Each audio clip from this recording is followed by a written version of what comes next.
Assalamu alaikum students. Students, today we are going to do some more examples of balancing the chemical equation. Ji students, example number 3, calcium chloride when react with sodium carbonate it form calcium carbonate and sodium chloride NaCl. ये आपकी students reactant side है as you know and this is your product side. जब दो reactants आपस में react करते हैं और उनके रिएक्शन के रिज़ल्ट में जो आपके पास एंड प्रोडक्ट या रिज़ल्ट आता है उसको हम कहते हैं प्रोडक्ट. स्टूडेंट्स, अब हमने इनको क्या करना है, हमने जितने भी एलिमेंट्स हैं रिएक्टेंट साइड पे उसको बैलेंस करना है आपके प्रोडक्ट साइड पे. आप देख सकते हैं स्टूडेंट्स कि यहाँ पे आपको नज़र आ रहा है कैल्शियम क्लोराइड, बट जब हम बैलेंस करेंगे हमने जो है ये एलिमेंट है एज यू नो कि Ca is the symbol of the calcium. कुछ एलिमेंट्स जो होते हैं वो डिनोट होते हैं या उनका शॉर्ट एंड वर्ड आप कह सकते हैं वो फर्स्ट लेटर होता है उनका, जिस तरह आपके सामने हाइड्रोजन का H है, ऑक्सीजन का H है, कैपिटल H. इसी तरीके से स्टूडेंट्स कुछ ऐसे एलिमेंट्स होते हैं जिनके हम फर्स्ट टू लेटर्स को लेते हैं, जैसे कैल्शियम का Ca, क्लोरीन का Cl, सोडियम का Na, कार्बन का C एंड ऑक्सीजन का O. अपने रूल्स को फॉलो करते हुए first of all you have to write the unbalanced chemical equation जो कि आपके सामने है. नाउ स्टेप अब जो उसके फॉलो करेंगे, number 1, count the number of atoms of each element on the both sides of the arrow.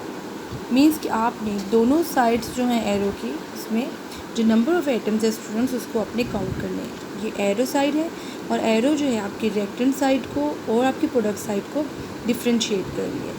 अब स्टूडेंट्स जो आपके पास ये केमिकल इक्वेशन है, हमने इसमें किसी भी कंपाउंड को नहीं देखना, हमने एलिमेंट्स को लेना है और उसके अंदर जो नंबर ऑफ़ एटम्स प्रेजेंट है उनको हम देखेंगे.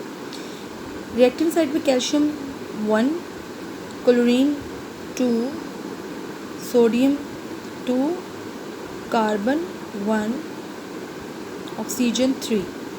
इसी तरीके से इसी सीक्वेंस से हम प्रोडक्ट साइड के भी अपने तमाम एलिमेंट्स को उनके जो नंबर ऑफ़ एटम्स हैं वो मेंशन करेंगे. कैल्शियम 1, कार्बन 1 है, oxygen 3, sodium 1, chlorine 1. Students, now start to balance the equation. अब आपने नंबर ऑफ़ एटम काउंट करने हैं और उस साइड पे जिस साइड पे आपको नज़र आएगा कि एलिमेंट जो है उसके कम एटम है, हम वहाँ पे इंटीजर्स ऐड करेंगे 2, 3, 4, 5 जो कि कोफिशिएंट होते हैं. जी स्टूडेंट्स, कैल्शियम की अगर हम देखें रिएक्टेंट साइड पे 1 है तो प्रोडक्ट साइड पे भी 1 है. क्लोरीन की अगर आप देखें रिएक्टेंट साइड पे 2 है तो आप देखें कि प्रोडक्ट साइड पे 1 है. मीन्स कि क्लोरीन के प्रोडक्ट साइड पे, क्लोरीन प्रोडक्ट साइड पे कहाँ पे स्टूडेंट्स, यहाँ पे सोडियम क्लोराइड में क्लोरीन है. इसको हमने अब क्या करना है स्टूडेंट्स, इसको हमने इसके बराबर करना है बैलेंस करने के लिए. अब क्या करेंगे, कितने नंबर ऑफ़ एटम्स कम है, 2. अब हम क्या करेंगे कि जैसे कि हमें पता है रूल कि हमने 2, 3, 4, 5 हम इंटीजर्स ऐड कर सकते हैं एज अ कोफिशिएंट, तो हम जो है अपनी इस से पहले यानी कि सॉल्ट है NaCl, इससे पहले हम क्या ऐड करते हैं स्टूडेंट्स, हम 2 लगा देंगे. अब आप देखिएगा दोबारा से हम क्या करेंगे, स्टेप 2 में हमने ऐड कोफिशिएंट कर दिया to balance the chlorine items. Now again students you balance. अब हम दोबारा से ट्राई टू बैलेंस करेंगे तो कैल्शियम की दोनों साइड पे बैलेंस हैं, क्लोरीन के अब देखिए दोनों साइड पे बैलेंस हो गए. यहाँ पे भी 2 थे और उस साइड पे भी 2 हैं. और students, one thing you should remember in your mind that कि जब भी आप कोफिशिएंट ऐड करेंगे आपने, जिस तरह यहाँ पे आपके सामने NaCl है, NaCl ये एक सॉल्ट है और एक कंपाउंड है जो कि सोडियम और क्लोरीन ने मिल के बनाया. जब क्लोरीन का बैलेंस करने लगी तो आपने स्टूडेंट्स सोडियम क्लोराइड के सामने जो है 2 ऐड करना है इंटीजर्स, ना कि आपने क्लोरीन बीच में सेंटर में आपको क्लोरीन नज़र आ रहा है, आपने ये नहीं करना कि आप इस कंपाउंड के अंदर सेंटर में कहीं 2 लगा दें. नो, इस कंपाउंड से पहले अगर इसके सेंटर में कोई प्लस के साइन होता तो फिर हम लगाते हैं, लेकिन यहाँ पे कुछ नहीं, ये एक पूरा कंपाउंड बना हुआ है ये एलिमेंट नहीं है तो हम इससे पहले ही लगाएंगे। तो ये 2 सोडियम को भी रिप्रेजेंट करेगा और ये 2 क्लोरीन को भी करेगा। अब हम अगर अपनी इक्वेशन को बैलेंस करें तो आप देखिए कि ऊपर सोडियम के पास भी 2 थे और लेकिन प्रोडक्ट साइड पे उधर भी 2 कम थे, लेकिन जब हमने क्लोरीन को बैलेंस करने लगे तो हमारा जो सोडियम है वो भी बैलेंस हो गया और क्लोरीन भी हमारा बैलेंस। और ये आपकी स्टूडेंट जो बन गई बैलेंस केमिकल इक्वेशन, जो कि दिखने में बहुत डिफ़िकल्ट नज़र आ रही थी, लेकिन जैसे हमने इसको सॉल्व किया तो आप देखें कि सिर्फ एक 2 लगाने से हमारी पूरी इक्वेशन जो है वो बैलेंस होगी। जी स्टूडेंट्स, एग्जाम्पल नंबर 4 को अगर हम देखें, iron react with chlorine. Iron का जो शॉर्ट टर्म वर्ड है, आयरन को हम डिनोट करते हैं Fe से, जो उसका है क्लोरीन Cl। जब आयरन एक मेटल है और क्लोरीन इज़ नॉन मेटल। अब आयरन, इसको हम कहेंगे आयरन क्लोराइड, फेरिक क्लोराइड या आयरन ट्राइक्लोराइड। 3 इसमें क्लोराइड होंगे, इसलिए क्लोरीन के एटम होंगे। अब आपने स्टूडेंट्स क्या करना है कि आपने इस रिएक्टेंट साइड और प्रोडक्ट साइड को बैलेंस करना है। सिर्फ उसी तरीके से हम क्या करेंगे, स्टेप 1 में count the number of atoms of each element.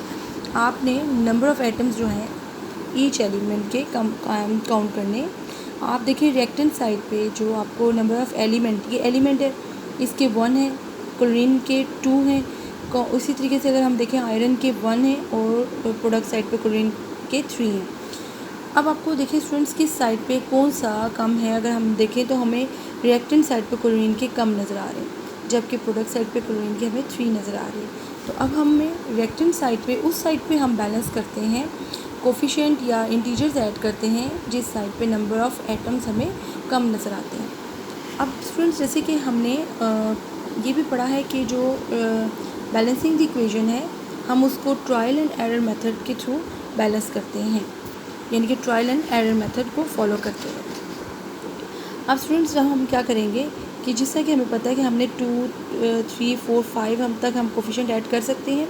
तो हमने सबसे पहले स्मॉलर नंबर लेना है जो कि 2 है, हम तो क्लोरीन के साथ ऐड कर देंगे। जब हम क्लोरीन के साथ यहाँ पे ऐड करेंगे रिएक्टेंट साइड पे, ज़ाहिर बात है यहाँ पे कम थे, तब क्या होगा, क्लोरीन के साथ ये 2 2 4 हो जाएंगे क्लोरीन के। अब हमने जब यहाँ पे रिएक्टेंट साइड पे 2 ऐड किया क्लोरीन के साथ, तो जो प्रोडक्ट साइड थी वहाँ पे क्लोरीन के जो एटम्स थे वो क्या हो गए, कम हो गए।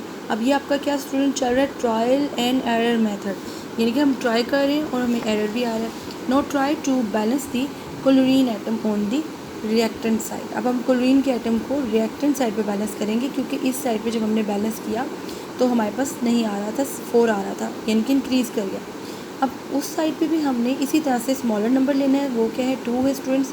जब हम FeCl, ये कंपाउंड है फेरिक क्लोराइड, इसके सामने हमने, मैंने पहले भी आपको बताया कि हमने इसके सेंटर में कोई इंटीजर्स ऐड नहीं करना, हमने इधर ऐड करना है कंपाउंड से पहले।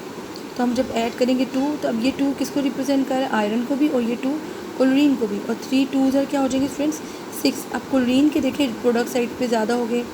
अब ये देखिए अब एरर आ रहा है और हम बार बार कर रहे हैं। अब क्या होगा स्टूडेंट्स के, अब रिएक्टेंट साइड पे आयरन के 1 थे और क्लोरीन के 4 थे रिएक्टेंट पे, लेकिन जब हमने उसको बैलेंस करने लगे तो 2 ऐड किया, तो अब क्लोरीन के प्रोडक्ट साइड पे इंक्रीज़ कर गए। अब हमने क्या करना है, हमें चाहिए कि क्लोरीन के रिएक्टेंट साइड पे भी हमें 6 चाहिए। तो हम क्लोरीन को किस से मल्टीप्लाई करेंगे, तो ये 6 होगा, रिवर्स हो जाएगा 3 से। इसी तरीके से जब हम 3 से करेंगे, 3 2 6, जब आयरन के वहाँ पे 2 हो गए हैं, जब हमने क्लोरीन को बैलेंस करने के लिए गया तो यहाँ पे भी आप आयरन के 2 कर देंगी। Now this is your balance chemical equation.